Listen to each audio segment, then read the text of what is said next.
เขตจังหวัดภาคน่าจะคือเก่าไหนเนาะเพราะว่ามีแต่เขาไม่แต่เท่านี้ซื่อๆแต่อาจจะสลับปรับเปลี่ยนได้หนึ่งคือกับสื่อกลางกับเปลี่ยนได้หนึ่งครับแต่ว่าคณะกลุ่มเก่าให้เปลี่ยนเป็นตอนย้ายไปอยู่กระทรวงใหม่มาแล้วเนาะ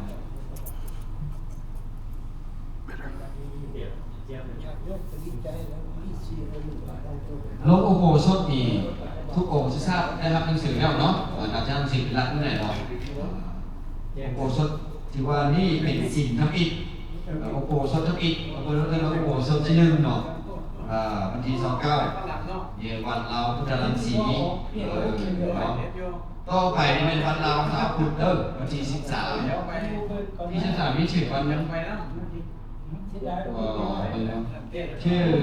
วันพฤหัสคือเก่าเนาะวันพฤหัสวันที่13วันพฤหัสวันลาวสาวพุทธอยู่ซักราเมนโดผู้ใดที่ว่าจะไปสั่งเพลงต้องแจ้งให้เจ้าภาพทราบเด้อแจ้งให้เจ้าภาพทราบจะได้บอกของคุณญาติโยมให้มาจากหันวันเพลงมันได้วันหน้าของใสเนาะวันลาวสาวพุทธวันหน้าของใสวันหน้าพระอาจารย์กิงพระพอเพชรท่านพระอาจารย์เสียว่าสัตว์ที่ใช้สัตว์ตามสกุลวันหน้าใครครับแล้วก็แจ้งให้เขาทราบไปสังเกตนำเนาะอันไหนนะแล้วก็ก่อนจะฮอดเวลาจะเริ่มเอาไปสถิติขอหน่อยเอาไปสถิติบันทึกให้ได้ว่าพระสงฆ์อยู่วัดไหนท่านอยู่วัดไหนบันทึกให้ได้แล้วก็ส่งแล้วก็มอบให้อาจารย์แซมเริ่มมอบให้อาจารย์แซมเป็นผู้เก็บการฮิปโฮมสถิติทุกปีช่วงเทศกาลบุญของพรรษาเอาง่ายๆเปลี่ยนมื้อนี้มอบให้มื้อนี้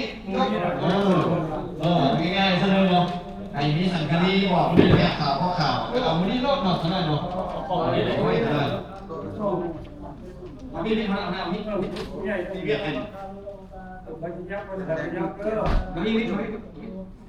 บอกว่ามันเนี่ยทำใบให้เลยอ๋อ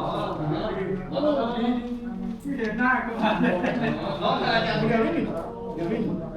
มาจากของเธอมา2 คืน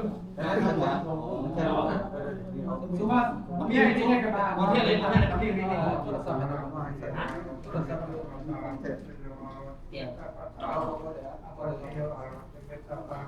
ใส่ก็จะใช่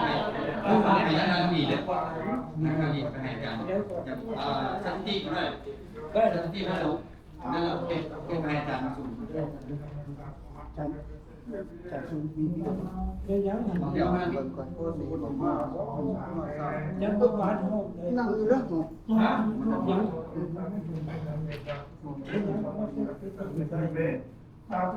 ตรงนี้บอกจะไปมือ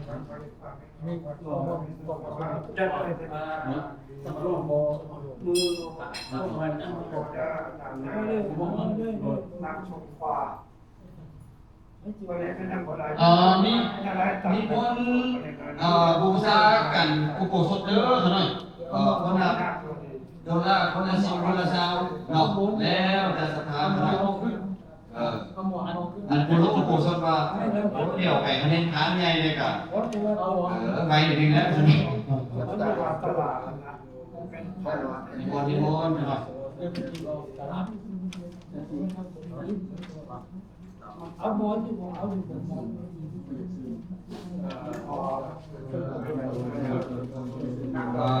เดี๋ยวอาจารย์สมสุขอย่าไปดื่มแล้วเนาะอย่าไปไล่เลยไล่พระสงฆ์ว่ามีเจ้ากับพระสงฆ์กับเมืองพระสงฆ์ย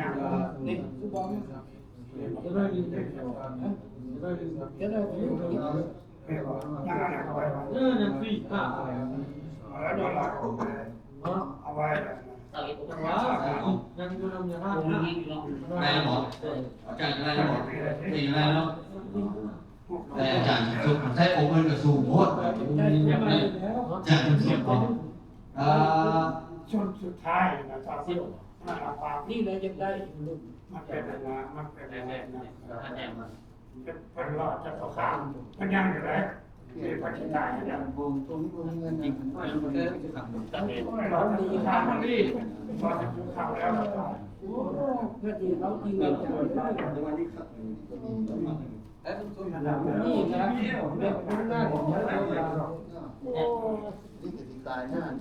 จับแชร์มาพูดมาได้นะเพื่อนร้อยสองชั่วโมงเพื่อนเขาชั่วโมงห้าเลย เอาตอนนี้พระสงฆ์ก็ได้คล้ายๆกับว่าสังฆบัตรหรือว่าผงอาบัตต่อกันแล้วเนาะ อันนี้ให้โคตรโคตรนี่ให้ตั้งหน้าของอาจารย์พระบาทสมเด็จพระเย็นนะครับเล่าหมดที่ว่าเป็นทางที่นี่เราแจกที่เล่นแจกแสงเยอะสุดเราแจกทุกเดือนอันเอาหาเนี่ยเลยเขาเนี่ยเลยโดนดีมากสิ่งมากเลย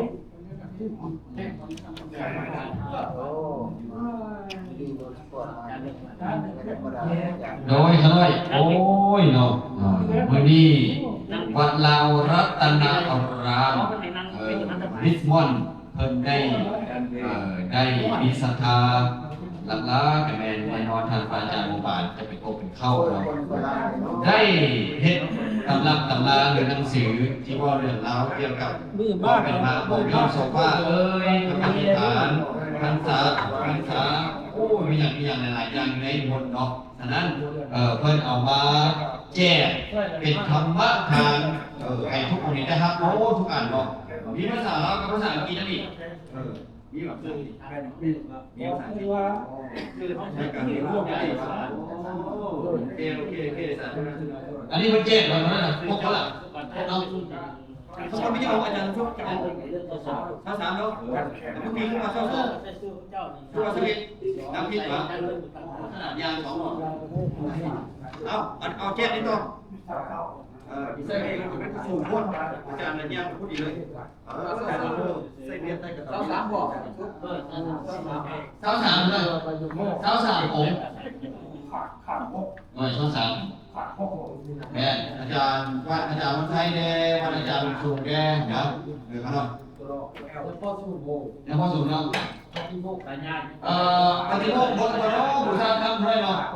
โอ้ยนั่นเองอาจารย์เสกว่า32 นาทีเสร็จเท่าไหร่กันพี่น้องหลายเรื่องใกล้กันอันนี้ว่าไงนะก็ได้ที่จะการพัฒนาดีเนาะเป็นที่เขาศึกษาเดียวนี่2 องค์นี่เอามาจากเมรุเลย ก็ขอโมทนาข้อมูลเข้าใจแล้วอาจารย์โมบานหรือวันดาวรัตนาอารามที่ได้เอาหนังสือมาแจกในอาจารย์และของผู้อาจารย์ได้อ่านเป็นเก็ตของผู้หลักได้เนาะนักอาจารย์สมศุขเพิ่นจะเป็นผู้จัดการแจกในแต่ละองค์ขององค์ใดแรกของนักอาจารย์ซุกเกอร์ของอาจารย์สมศุขเนาะอาจารย์ผมต้องพูดเข้าได้นะอาจารย์พูดดีแล้วอาจารย์พูดดีแล้วเนี่ยแล้วถ้าไม่ได้ใส่อาจารย์อนุญาตผมเป็นอย่างเนาะอนุญาตผมเป็นอย่างอันนี้ผมพูดเนาะอันนี้ผมพูดให้อาจารย์สถิติเขียนสถิติให้อาจารย์แซนผู้ใดเขียนวันนี้แล้ววันนี้ก็คือว่า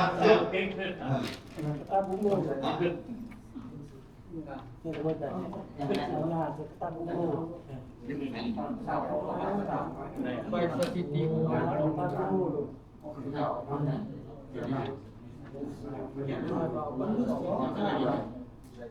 เรียกว่าเดียวเลยองค์แดงก็ได้ตึ้งธรรมทานของอาจารย์สุดยอดแล้วก็อย่าลืมเขียนสถิติเกี่ยวกับสถิติให้ตลอดเอาวัดเอาไปเดียวเท่านั้นยกตัวอย่างว่าพุทธศิลป์เอาไปเดียวเขียนได้ไปเดียวทำได้เนาะให้เอาอะไรไปเดียวอาจารย์เสียงมันจะสับสนเนาะ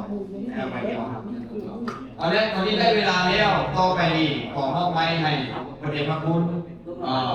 ได้นำพาไหว้พระก่อนเขาจะได้ทำพิธีการลงอุโบสถ หลังจากหลวงปู่สวดแล้วเห็นว่าปึ๊บเนาะ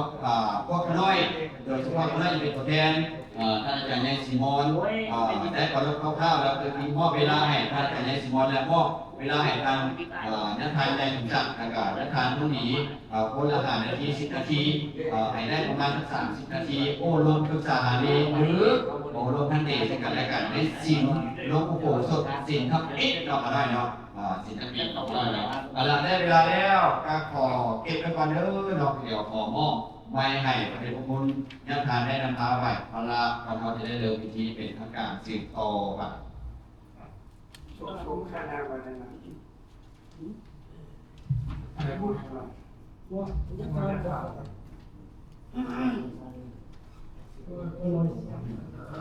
ยังนอก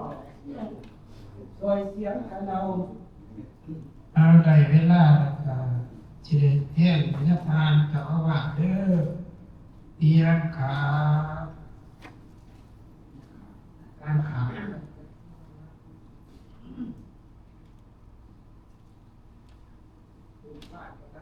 ไปธรรมะบริเปณเนี่ยโยโยโสภะคะวะอะระหังสัมมาสัมพุทโธสวากขาโตเยนะภะคะวะตา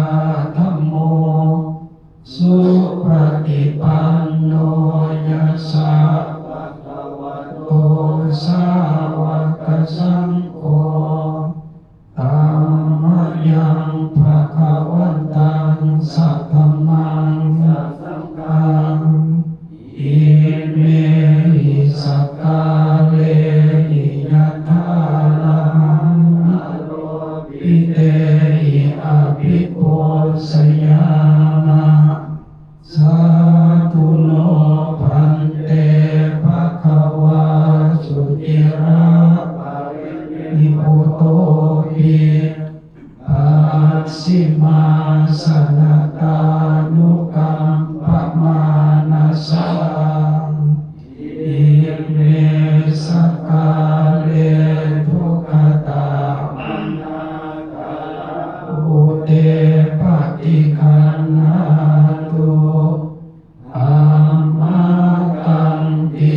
ขลตังนิตายะสุขายะอะระหังสัมมาสัมพุทโธภะคะวาพุทธังภะคะวันตังอะภิวาเทมิสุวากาโตภะคะวะตาธัมโมธัมมังนามัสสามิสุปฏิปันโนภะคะวะโตสาวกสังโฆสังฆังนะมามิ อันตมยังพุทธัสสะภะคะวะโตปุพพาคะนัมมะกะรังกะโรมะเส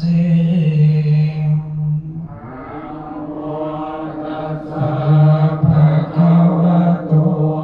อะระหะ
เดี๋ยวข่าวพระราชทานนิมนต์ในทางใหญ่ตรงนี้ในทางใหญ่สมศักดิ์เดี๋ยวเจ้าคณะเขตได้วางตาเป็นลำดับ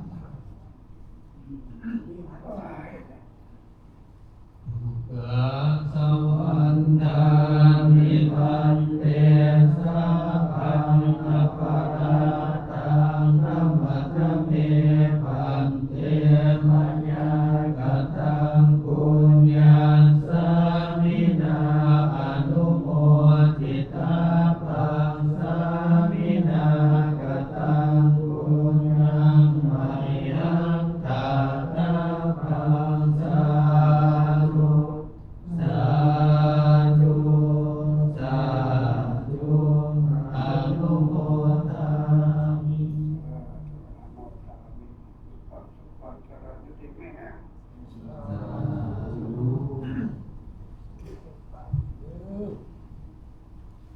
เอากระเข้าสู่การทำพิธีสังฆกรรมเป็นลำดับต่อไปขอว่ามาลาท่านทำทั้งหมดให้ท่านพระอาจารย์แสงสุวรรณกุมารและเป็นผู้แทนของครูบาอาจารย์ทุกองค์ขับราชนามนท่านอาจารย์เก่งได้ดูแลสวยต่อไปเนาะ สมัยสร้างคือประตูตะกี้เนี่ยแต่มุกตะกี้นะพวกญาติสมัย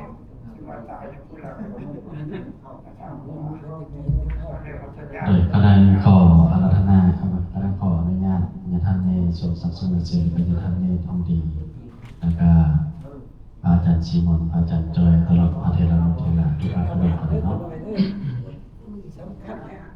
ปีนี้คือจะได้ไปแล้วก็พอเขาจะได้เอาตังค์นี้แล้วไปหมด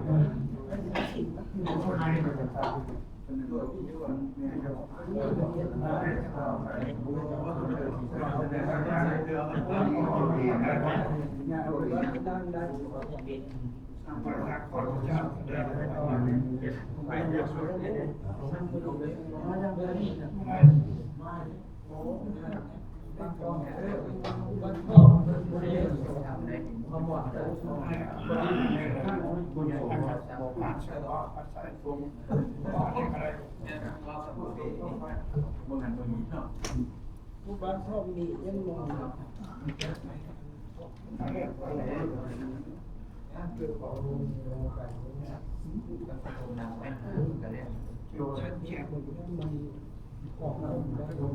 เสาสาม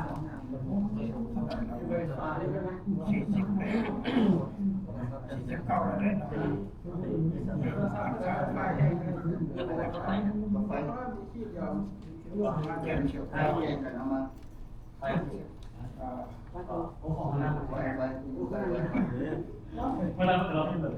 ะไรประมาณนั้น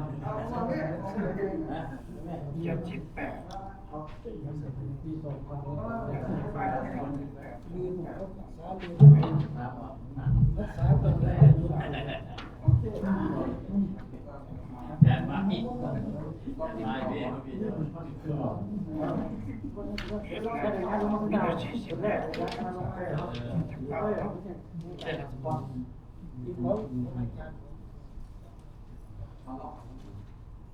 ม่พี่พี่ บอกเสียงดังนะที่หน้าทรงที่หลังบอกจะแซง พี่หน่อยได้ป่ะ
บ ลงมานานเลยนะลงมันคณะเทศที่นี่แต่เขาหาเรื่องนะก็เลยมาลงเฟซบุ๊กคณะสิบประกาศนั่นนะอันตรายจะเกิดแต่ก็ลงมาเลยมัน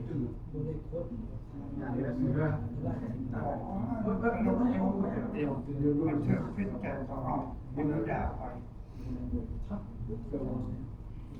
กันเลยทอดจิตประการปัจจุบันก็มองว่าเราอยากเรา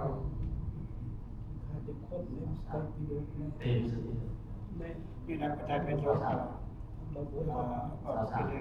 แต่ว่ามันเน้นนักเรื่องพระคาถาและหลายกว่าแต่มีญาติโยมนำเป็นนักประจันเป็นโยคะก็ชอบ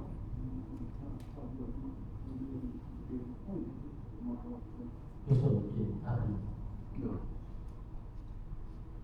อาจารย์จะรู้นะ เรื่องเป็นบ้านสบายเรื่อง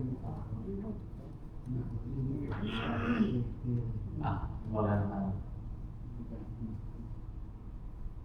ก็เดินเนาะ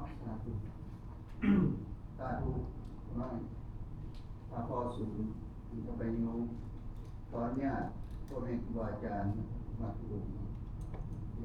ลาขอ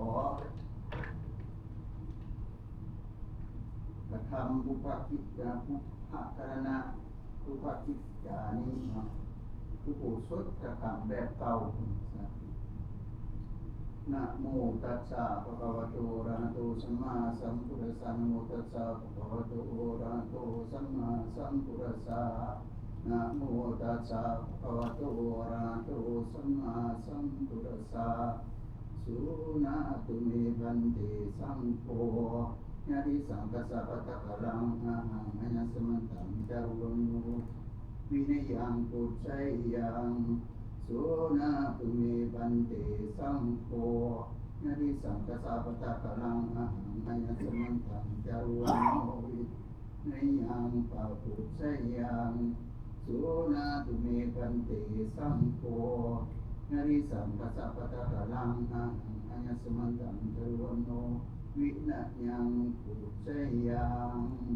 สาธุนะโมตัสสะภะคะวะโตอะระหะโตสัมมาสัมพุทธัสสะนะโมตัสสะภะคะวะโตอะระหะโตสัมมาสัมพุทธัสสะนะโมตัสสะภะคะวะโตอะระหะโตสัมมาสัมพุทธัสสะสุนาตุเมหันเตสังฆุญิสังฆสัพพะตะกะลังอะหังอินทะปัญโยวินัยยังพุทโธวิสาสียังสุนาตุเมหันเตสังฆุญิสังฆสัพพะตะกะลังอะหังอินทะปัญโยวินัยยังพุทโธวิสาสียังสุนาตุเมหันเตสังโฆญิสังฆสัพพะตะกะลังอะหังอินทะปัญโยวินัยยังพุทโธวิสาสียัง สัมมาสัมปะติโภจาพุทธกังนาสนินาจาอุโภสรัสสะเอตานิปุปะการนันติพุทธาติอุปาสะสัมมาสนิ สัมมาสนาการนันจา ปะติโภจา ปาติปะวุสรณจยิธามิสุญญาโลกัสสนติตาญาปาติตาติจันนาเท พุทธกังนาสนินาจา อาสเนนะสหปริญญาปริโภสัญญาอุปหาปานัญจา อุโภสรัสสะเอตานิปุปะการนันติอุจจติ เอตานิตตาเรวัตตานิสัมมาสนาการนาทินิสังฆาสนิปัตตโตปัตมังคัตตปัตตาอุโภสรสะอุโภสรกัมมัสสะอุปาการนันติอุจจาติอุปาการนันิเตียภัตตานิ สันทาปริสุทธิอุทุขานังพิโกมนามาจาอุโภวาโทอุโภสรัสสะเอตานิปุปะกิจจันติอุจจติสันทาปริสุทธิ สันทะละนังปุนังสันทะเปริสุทธิอรหังตันใจอิทานาเท อุตุขานัง เอมันตาหินาตินาอุตระเวตกาติกตาเอตกาอวสินันติเอมโอตุอธิปานุอุตินังปนาสาสเนหิมันตาคิมาวสานานังวาเสนาตินิหุนติปะเวปะ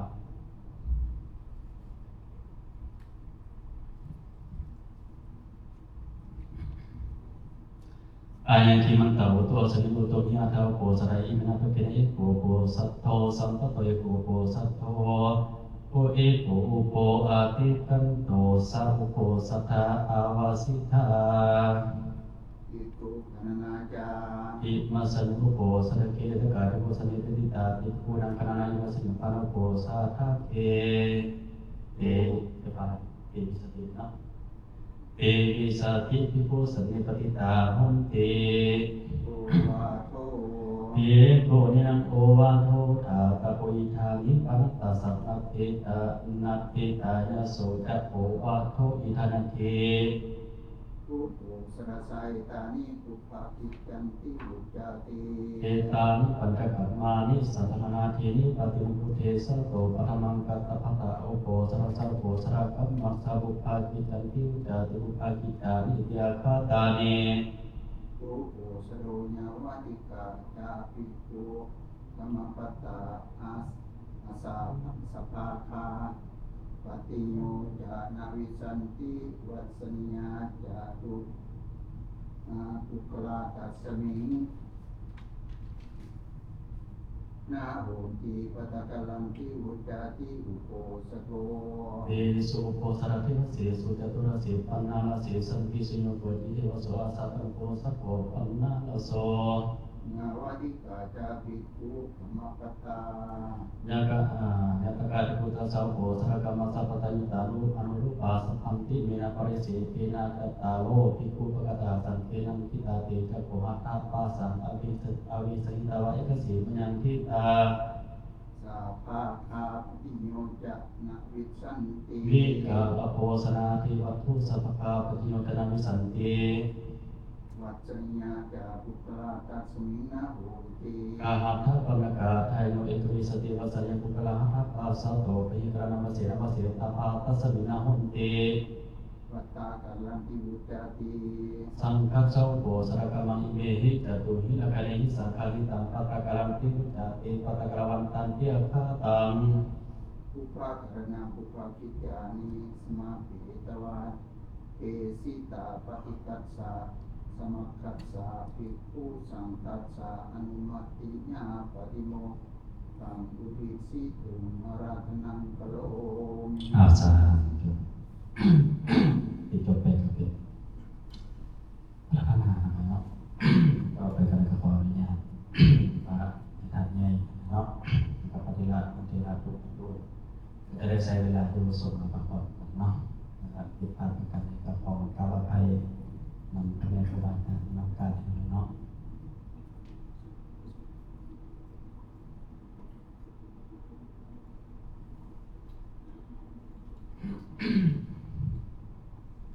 สาธุนะโมตัสสะภะคะวะโตอะระหะโตสัมมาสัมพุทธัสสะนะโมตัสสะภะคะวะโตอะระหะโตสัมมาสัมพุทธัสสะนะโมตัสสะภะคะวะโตอะระหะโตสัมมาสัมพุทธัสสะ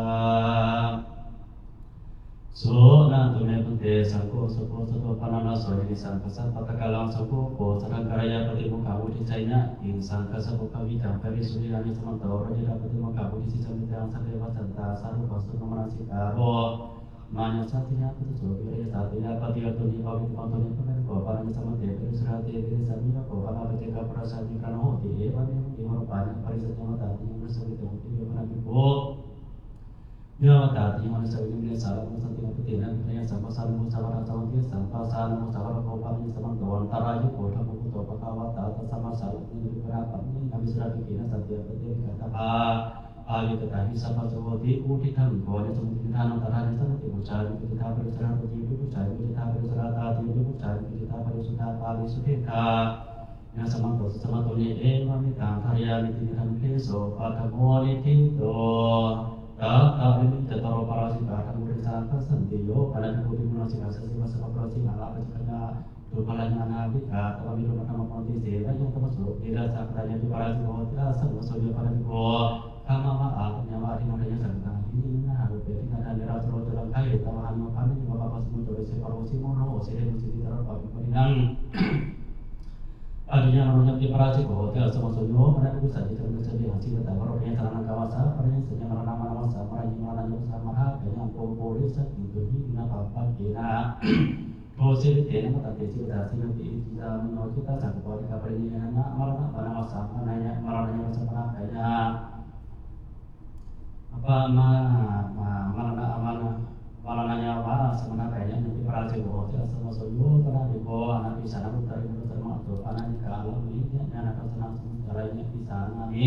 di pasal itu dan sebenarnya sebenarnya asal apa nabi serapi emang warnanya senang di mana usul yang senang di pasal itu kan saya dari terakhirnya yang di perajin bahwa tidak semua soyo tidak bahwa semua itu perajin karena ini sampai punya terang apa sih tahu nak apa Ibu sering sama saja nak boleh tak apa sampai si kamu jasa mau tahu caranya terus cari kita pada cara itu cari kita pada cara tadi itu cari kita pada cara pada sudah ada terus sebetulnya minta kalian ini pada si kote suatu tiyo neti to bukan kapten pada seksiต่อไปก็เป็นสังกัดที่เสียเป็น13เมโคปานิสมโตรัสสกริสีสัทธโมเดสาคัสสันเตสันเจตานิกาสุขาวิตริตราสุขาสัสสกริสีโสโยปะนะโพตินาวิเปรนะเตตินะมุตกมินาชติกายสังสังสมภัสยะอัตถะกหังวาเดนิกหังวะตราตวะยตราตวะอัคคัสสะปรมัสสะสักริสีโสโยปะริโพตินาวิเปรนะเตตินะมุตกมังทุกุรายะวะจัยโนปัสสินาตันมายวะติวิรุปัสสิไตสังกริสีโสโยปะนะวิโกตินโนติปริณติkita dalam itu kama sasa di dalam perjalanannya nama-nama bahasanya kita dalam di perjalanan yang nama saksi orang kata kita nama materi kita nama perjalanan lainnya itu pasti kita sendiri itu dua pada itu sancaru sama bahasanya ini mau present itu bisa terima saya terima kasih saudara kali itu sekali sesuatu sendiri kita pernah tingkat mengenai asal atau sepaman kata tempat terpangan kita sudah barang sampai itu sudah ini serta terhadap pemerintah apa waktu dia saya di ibu Nara masa terkena cara biji terus ini apa yang mana yang kita ini banyak di bawah nabi ini baru dari tanahnya mana mana kita bisa sekali sesuatu mana kita pada punya biara penyelina sesuatu kita tapi kalau kita tahu dari tanah itu baru dari situ nara masa terkena salah biji terus juga pada kemuliaan kami harap lainnya dikowa anak ini yang dari tanah sekali sesuatu pada dulu pada dulu sore itu kita para sih kita kami ini orang saja biar nama ini anak materi tapi itu dari sebenarnya sampai bahwa amun mencoba tanya di adik kalau di udah sampai dari sekali sesuatu pada dulu so itu ada yang saat itu masih ini sampai hanya para sih kita kami anu rasanya dia nama ini dari yang seperti itu dengan sebenarnya semua semua asal hanya hanya begini kita adik kalau di politik sore sama perino diputar sampai dari sekali sesuatu pada bersama sama sekarangnya para kami yang berada di kami kalau sama aja pakainya ditanya soal itu imam sahabat nomanya sama kasus sangka sakiranya para kami itu kan sama tadi kawan kalau sama aja pakainya atas itu tidak sama sakiranya semua bisa semua nama ali orang itu sudah hati di wanita soal itu sama tadi pakainya soal itu cuma hati seperti itu kalau sahabat ini sebenarnya tadi ya semua hasilnya mana tapi tidak saja itu sama menjadi tidak saja sangka ya sesuatu itu bukan cuma sering muncul kan kabar kayak itu karena ada tadi mati imam alimanya semua tapi di ujian mau dia sesuatu yang dia sudah pernah kan dia sudah tentang dari tentang muara dia terhati mafasat yang kita tengah di buku apa maksudnya mana semua itu mana mana dia sudah pernah nah dia sudah punya mati mana sementara kita kita hasil dari sementara sekitar semua satu sama karena ada barang